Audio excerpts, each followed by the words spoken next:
What's going on, my compadre? Nature Boy checking in. Just want to show y'all something real quick. I'm very proud of this new kind of, I ain't gonna say invention, but it's definitely not an invention, but it's something new for our farm that's gonna help us tremendously. If y'all do remember, I built this mobile solar battery bank, and I did this probably like 2 years ago maybe, and I've been taking this thing around. It's been very handy on the farm, and we actually use it at our micro cabin area to show how the diaphragm pump pulls water and you can have a tankless water heater. Anyway, I repurposed it because that's just a demonstration where it is, and I needed to do something about this watering situation.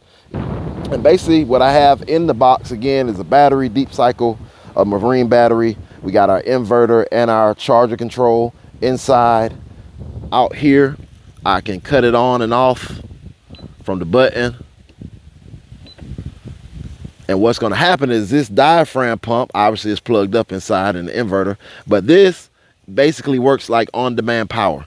So right now you don't hear it on because it's already pressurized in the hose, and once I squeeze the handle, it'll activate the diaphragm pump. So this is a dope tool that a lot of people don't talk about, but it's a wonderful way to kind of have water on demand without having to go cut it off, cut it on, cut it off, cut it on, right? So diaphragm pump is dope.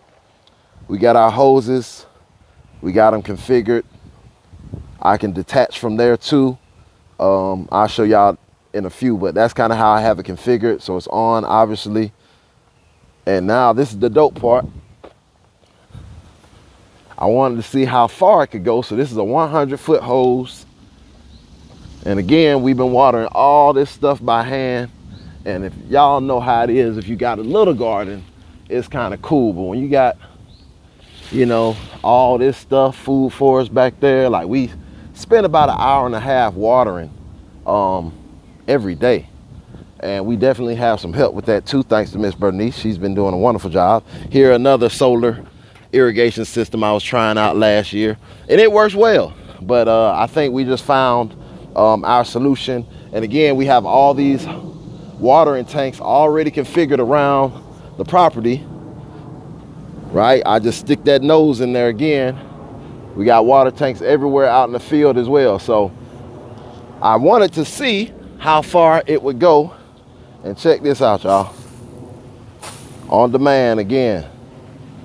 So I can water without having to worry. And I know a lot of y'all probably like, dang, why don't you just hook it up to your house? Number one, house water is not that great. We reside in one of the 5 counties in Atlanta, Clayco, South Side.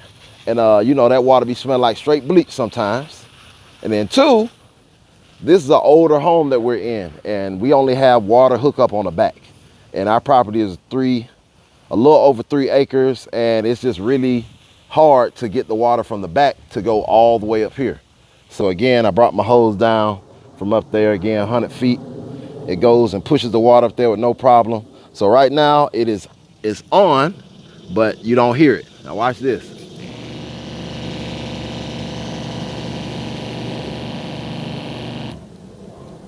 That's what I mean by on demand.